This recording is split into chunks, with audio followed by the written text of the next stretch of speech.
A note on the piano.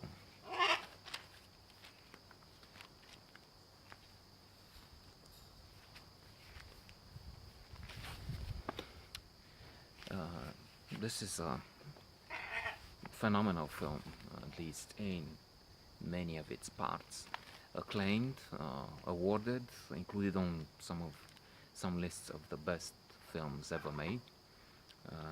It won the Palme d'Or, and that's Nec Plus Ultra. There's nothing more important than that, in my view, and I think there are many others who watch films and think the same.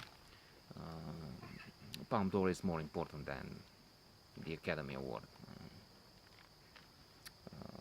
Academy Award, well, sometimes this year rewards an independent film, a film with a different message, but most of the time it is commercial and it's not really the best there was there in that year. Even if so, it won the Palme d'Or and the special the prize for acting for Holly Hunter, who has the leading role.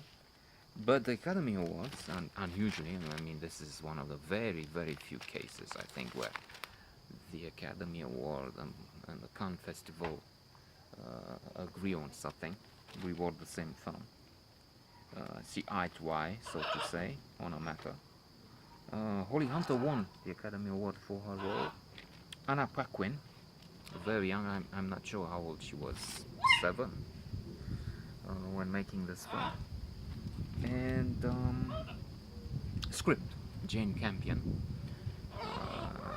This was an apotheosis. This was a climax for Jane Campion. As far as I know, this is probably her best film. Holly Hunter is Ada. Anna Paquin is her daughter Flora. And Sam Neill is Stuart. Harvey Keitel is Baines, George Baines. And Ada is going to New Zealand for an arranged marriage, all the way from Scotland, with the steward. She's a mute, and this is 1850.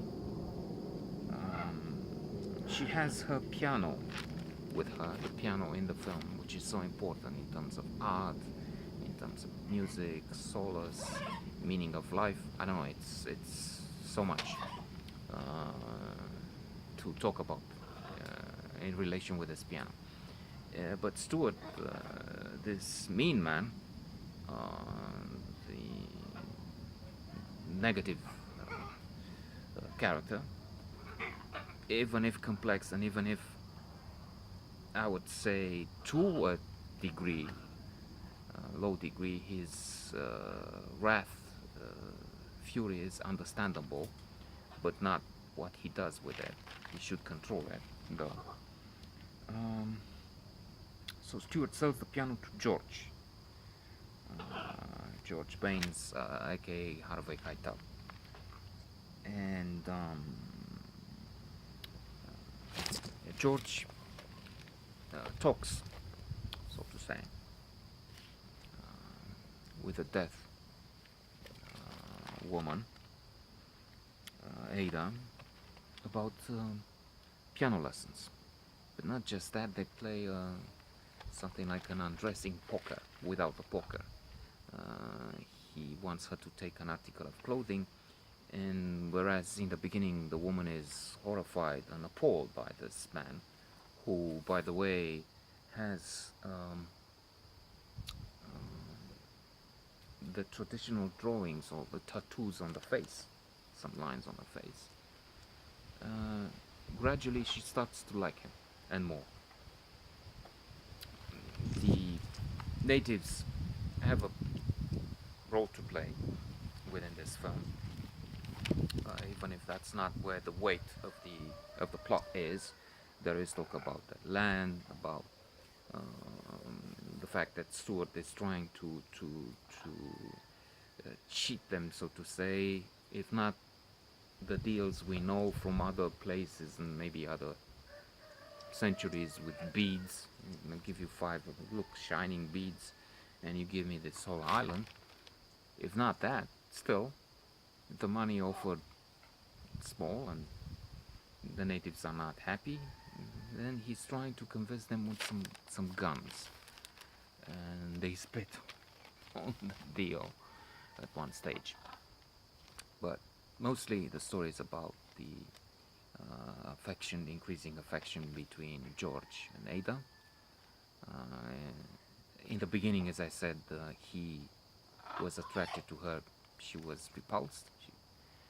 She she wanted to reject him, but still, because of the piano, and maybe because there was something within her that grew. Anyway, with time, this becomes a passion, and she's not interested in as much in the piano anymore. Indeed, the piano is hers at one stage, but still, she continues to see him. They have intimate relations and passionate sex, and she's in love with him. Alas, the husband, remember it's an arranged marriage, so in a way his rights should have been much diminished or non-existent. Stuart sees he's in the forest, and where is Ada? He's going to this hut where George lives, and through a hole in the wall he sees what's happening. So he does something drastic, I will not say what, in terms of spoilers, and there is a